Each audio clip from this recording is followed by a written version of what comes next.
வணக்கம் நண்பர்களே, இது வீடியல் விலாக்ஸ். கதை கேட்கலாம் வாங்க. சொர்க்கம் நடுவிலே கதை உங்களுக்கு பிடிச்சிருக்கும்னு நம்புகிறேன். நிறைய வியூஸ் வந்துட்டுருக்கு. லைக் ஷேர் பண்ணுங்க, அது எனக்கு மேலும் இன்சென்டிவாக இருக்கும். எபிசோட் எப்படி இருக்குன்னு கமெண்ட் பண்ணுங்க. இன்னும் இம்ப்ரூவைஸ் பண்ண அது எனக்கு உதவியாக இருக்கும். இந்த சாப்டரில் பாலகுமாரன் அவர்கள் இறப்பு கூட எப்படி இருக்கணும்னு தெளிவாக சொல்லி மரண பயத்தை போக்கியிருக்கார்.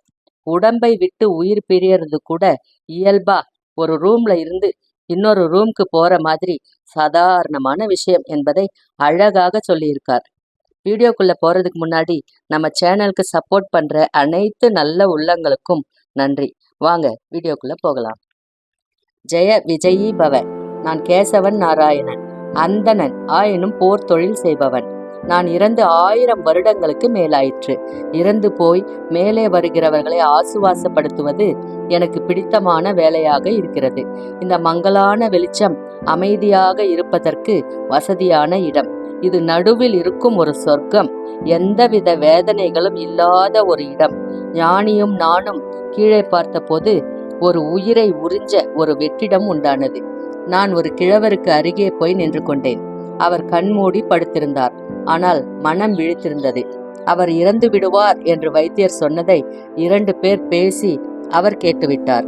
இவருடைய இதயம் பலவீனமாக இருக்கிறது, இவர் எப்போது வேண்டுமானாலும் இறந்து போகலாம் என்று வைத்தியர் சொல்ல, அதை இவருடைய சொந்தக்கார பெண்கள் 2 பேர் இவர் உறங்குகிறார் என நினைத்து இவருக்கு அருகே நின்று அதை பற்றி பேசினர். அவர் அதை கேட்டு திடுக்கிட்டார். பெண்கள் நகர்ந்ததும் அழுதார். பிறகு மனம் தேறினார். இன்னும் எத்தனை நாள் தான் இங்கேயே இருப்பது? வேறு ஒரு புது இடத்துக்கு போக வேண்டும் என்ற ஆவல் மேலோங்கியது. அவருடைய அறை குளிர்சாதனம் பொருத்தப்பட்டு மிக சுத்தமாக இருந்தது. மருந்து மாத்திரைகள் சீராக அடுக்கி வைக்கப்பட்டிருந்தது. 2 தாதியர்கள் எந்நேரமும் அவரை கவனித்துக் கொண்டார்கள். அவர்கள் உறங்குவதற்கு ஏற்ப மாற்று ஏற்பாடாக இன்னும் 2 தாதியர்கள் அவரை கவனிக்க வந்து விடுவார்கள். 1க்கு மேற்பட்ட மருத்துவர்கள் குணமாக்க முயற்சி செய்தார்கள். 92 வயது. இளம் வயதில் ஆட்டம் பாட்டம் அதிகம் என்பதால் இதயம் பலவீனம் அடைந்திருந்தது. அவர் அழைப்பு மணியை அழுத்தினார். தாதி அவரை நோக்கி ஓடி வந்து என்ன வேண்டும் என்று கேட்டாள். சுவாமிஜி வந்தா எனக்கு சொல்லு, முடிஞ்சா நான் சுவாமிஜி கிட்ட பேசணும்னு சொல்லு. அவர் நிதானமாக பேசினார். ஏதாச்சும் தொந்தரவு இருக்கா என்று தாதி கேட்டாள். உடம்புல எந்த தொந்தரவும் இல்லை, ஆனா சுவாமிஜி கிட்ட பேசணும். இந்த விஷயம் பல்வேறு நபர்களை தாண்டி சுவாமிஜி என்று சொல்லப்படுகிற ஒரு மத்திய வயதுக்காரரிடம் போயிற்று. சரி, மற்ற வேலைகளை நிறுத்திவிடுவோம் சொல்லிவிட்டு கிளம்பினார். இன்னும் சிறிது நேரத்தில் 2 முக்கிய நபர்கள் உங்களை பார்க்க வருகிறார்கள் என்று சொல்லப்பட, இன்று சந்திப்பதற்கு இல்லை என்பதை சொல்லிவிடு. வேறு ஒரு முக்கியமான விஷயத்தில் ஈடுபட்டிருக்கிறேன் என்று சொல். எந்த விஷயம் என்று சொல்ல வேண்டாம் என்று சொல்லி அந்த அறையிலிருந்து வெளியே வந்தார். சுவாமிஜி என்று சொல்லப்படுகின்ற அந்த 50 வயது இளைஞர் மிக வேகமாக நடந்தார். காவி உடையில் கருப்பு வர்ணம் பூசிய கேசமும் தாடியும் மீசையுமாய் மிக அழகாக இருந்தார். அந்த கிழவர் இருக்கிற அறைக்குள் நுழைந்து ஒரு பார்வையில் எல்லோரையும் வெளியே இருக்க சொன்னார். அந்த கிழவரின் தலையில் கை வைத்து தடவினார். கன்னத்தை வருடி கொடுத்தார். அப்பா, கூப்பிட்டீங்களா என்றார். கிழவர் கண்கள் மூடியபடியே புன்னகைத்தார். எதுக்குப்பா கூப்பிட்டீங்க என்று கழுத்தை தடவினார். அநேகமா இன்னைக்கு செத்து போயிடுவேன்னு நினைக்கிறேன். அதை பத்தி என்ன கவலை, அது நம்ம வேலை இல்லையே மிருதுவாக சொன்னார். சாயந்தரம் 6 மணிக்கு உயிர் போயிடும்னு தோணுது. உன்னால் கூட இருக்க முடியுமோ நிதானமாக கேட்டார். நிச்சயமா முடியும், உங்க கூட இருக்கிறத விட எதுவும் முக்கியமில்லை என்றார். சுவாமிஜி கட்டிலில் உட்கார்ந்தார். வேணும்னா அவசர வேலைகளை முடிச்சுட்டு வந்துட்டேன். வேலையும் இல்லை, உங்க கூட இருக்கிறது தான் வேலை. எதை பத்தியும் கவலைப்படாம இருங்கோ. என்ன நடக்கணுமோ அது தானா நடக்கும். என்ன நடக்கும், எப்படி நடக்கும்னு உன்கிட்ட கேட்டுக்கலாம்னு. என்ன கேள்வி? மரணம் எப்படி நடக்கும்? அது வலிக்குமா? விதவிதமான மரணம் உண்டு. வலித்த மரணம், வலிக்காத மரணம், வெகு நாள் வலிக்கின்ற மரணம் என்று பல்வேறு வேதனைகள் உண்டு. அவரவர் கர்மாவுக்கு ஏற்றபடி. எனக்கு எப்படி கிடைக்கும்? எப்படி ஆசைப்படுறீங்களோ அப்படி. எனக்கு அவ்வளவு சக்தி இருக்கா? எனக்கு நீங்கள் தந்தை இல்லையா? உங்களுக்கு அது மாதிரி நேரும். உன்னால எனக்கு விடுதலை கொடுக்க முடியுமா? விடுதலைன்னு ஏன் சொல்லணும்? நாம் என்ன சிறையிலா இருக்கோம்? இந்த அறையிலிருந்து இன்னொரு அறைக்கு, அவ்வளவுதான். வேற எந்த மாற்றமும் இல்லை. வைதரணை நதினா என்ன? இது பற்றி எப்படி தெரியும்? படிச்சேன் ஒரு புத்தகத்துல. மரணத்துக்கு பின்னால வைதரணி நதியை கடக்கணுமாம். அது வெந்நீர் ஆறாமே, அதை எப்படி கடப்பது? சுவாமிஜி மெல்ல சிரித்தார். அப்பாவின் நெஞ்சை தடவி கொடுத்தார். வெந்நீர் ஆறு என்பது உவமானம். அவளுடைய கூந்தல் மேகம் போல இருந்தது என்று சொல்வது போல். பெண் கூந்தல் மேகம் போல் இருந்தால் அது நகர்ந்து கொண்டே இருக்குமா? அப்படி இல்லை, கருமை நிறத்துக்கு ஒப்பிட்டு அப்படி சொல்வது வழக்கம். அதுபோல ஒரு விஷயத்துக்கு வைதரணை நதி என்று பெயரிட்டு அதை வெந்நீர் ஆறு என்று சொல்கிறார்கள். ஓமானம்தான்.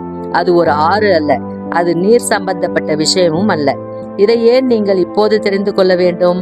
நீங்கள் இன்னும் சில நாள். கிழவர் கண் திறந்தார்.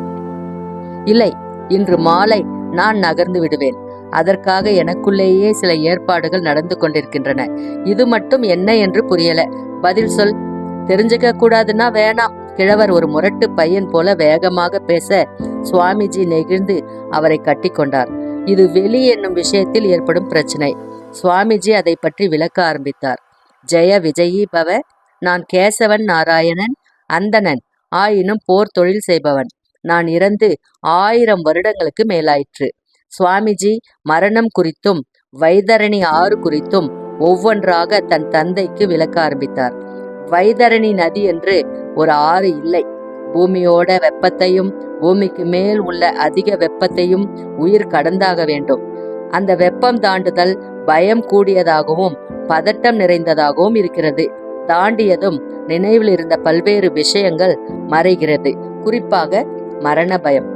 மரண பயம் இல்லாமல் இருப்பதற்குத்தான் மரணத்தை பற்றி பல்வேறு விதமாக பெரியவர்கள் சொல்வார்கள். இறைவனடி சேர்தல், சொர்க்கம் அடைதல், வைகுந்த பதவி அடைதல், சிவ பதவி அடைதல் என்று அதையும் வரவேற்கத்தக்க விஷயமாக ஏற்றுக்கொண்டால் சுலபமாக வைதரணி நதியை தாண்டிவிடலாம். உண்மையில் அது வெந்நீர் ஆறு அல்ல, ஒரு வெப்ப மண்டலம். உடம்பின் நினைவை இங்கே விட்டுவிட்டு போக முடியாதா? அநேகமாக முடியாது.